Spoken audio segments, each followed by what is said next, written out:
दिसंबर का महीना चल रहा था। सर्दियां अपने जोबन पर थीं। दूर दूर तक हर चीज ने सफेद चादर तान रखी थी। अभी भी बर्फ रुई की मानद गिर रही थी। वक्फा वक्फा से देवदार के दरख्तों की शाखें चटकने की आवाज़ें सुनाई दे रही थी। गहरी खामोशी रूह तक में सनसनी पैदा कर रही थी।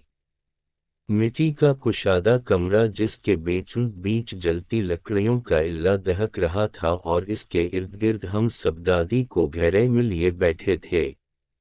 दादी अम्मो नजरें दहकती लकड़ियों पर जमाए माजी के सफ़ों की वरक़ गर्दानी कर रही थीं। कुछ देर बाद गला खनकारते हुए गोया हुईं, ये उस वक्त का वाक़या है जब पानी की किल्लत के बाइस में और सनोबर आपा सहरी के वक्त पानी भरने जाते थे। सनोबर आपा मुझसे उम्र में काफ़ी बड़ी थीं।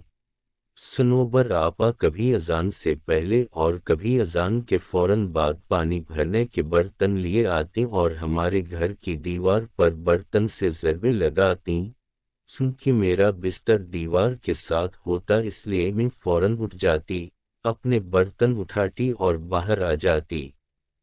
हर तरफ गहरा अंधेरा छाया होता था और गीदड़ों की दिलखराश आवाज़ दिल झंझोड़ देती थी।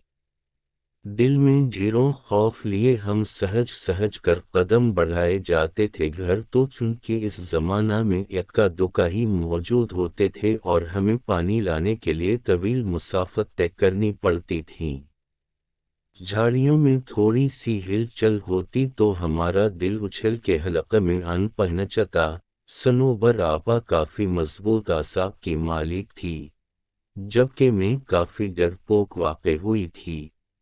पानी लाना मेरी मजबूरी थी क्योंकि घर में एक बूढ़ी सास थी और 3 बच्चे, मेरी एक बेटी और 2 बेटे।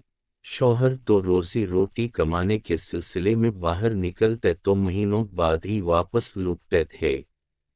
आगे आगे सनोबर आपा होती थीं जबकि पीछे में होती थी, और कभी कभार तो मुझे वाज़ेह महसूस होता था कि मेरे पीछे कोई और भी चलता आ रहा है। अपने पीछे उठाए जाने वाले कदमों की आवाज़ में बखूबी सुनती थी, लेकिन मुझे सनोबर आपा हमेशा नसीहत करती थीं कि कभी किसी चीज़ के पीछे ना जाना, चाहे तुम कुछ भी देख लो, और कभी पीछे मुड़कर नहीं देखना, चाहे तुम्हें कुछ भी सुनाई दे रहा हो।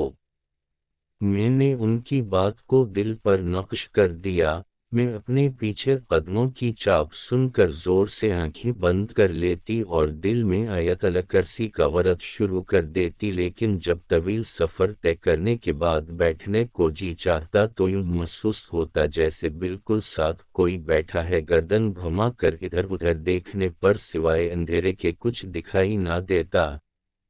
हमारा रोज का आना जाना था। एक रोज मुझे आवाज आई कि दीवार पर ज़रबें मारी जा रही हैं। मैं उठी, अपने बर्तन उठाए, लेकिन गहरा अंधेरा देखकर ठिठक गई। मुझे यूं महसूस हो रहा था जैसे आधी रात का वक्त हो।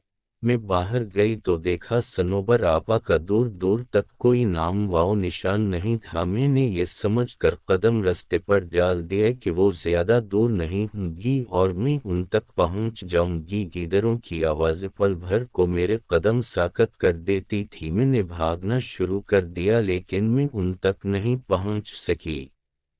बिगड़े तनफ़्फ़ुस के साथ मैंने मुसाफत तय की और जाए वक़ूआ पहुंचकर मेरे अंदर तक सनसनी दौड़ गई। सनोबर आपा वहां मौजूद नहीं थी। मैं थोड़ा ऊपर खड़ी थी और नीचे देखा जहां पानी का कुआं था। ऐसा महसूस हो रहा था कि कोई पानी के डोल एक के बाद दीगरे अपने ऊपर बहा रहा हो। मैंने नीचे जाना ज़रूरी न समझा और पानी का डोल उल्टा कर इस पर बैठ गई, लेकिन थोड़ी देर बैठने के बाद भी पानी की आवाज़ बदस्तूर आ रही थी। मुझे अजीब व गरीब ख्यालात आ रहे थे और पानी की आवाज़ से अजीब सा खौफ महसूस हो रहा था।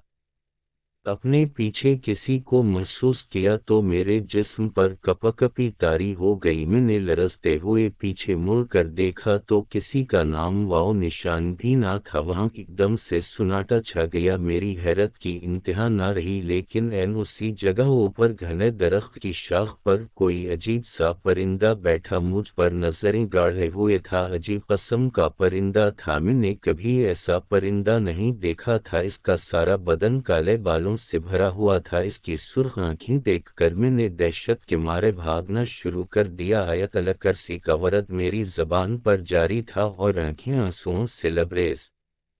میں نے 1 منٹ کے لیے بھی رستہ میں رکنا مناسب نہیں سمجھا اور اپنے گھر کے پاس پہنچ کر دروازے کی طرف ہاتھ بڑھایا ہی تھا کہ اسی وقت صنوبر آپا اپنے گھر کا دروازہ کھول کر باہر نکل آئیں۔ ان کے پاس ڈول بھی تھے اور میں دروازہ کا پٹ کھولنا چاہ رہی تھی لیکن اپنا توازن برقرار نہ رکھ سکی اور بے ہوش ہو گئی۔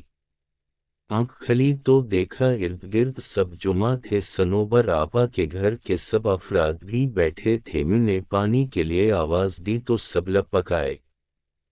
تھوڑی طبیعت بحال ہونے پر معلوم ہوا کہ آج چوتھا روز تھا اور میں مسلسل بے ہوشی کی حالت میں تھی۔ میں نے اس روز کا واقعہ سب کے گوش گزار کیا تو صنوبر آپا ماتھا پیٹ کے رہ گئیں اور بولیں، جیسا تم کہہ رہی ہو یہ درست ہے، تو ہم اس کو معجزہ ہی سمجھیں کہ تم زندہ سلامت لوٹ آئی ہو۔ میں نے رب کا شکر ادا کیا۔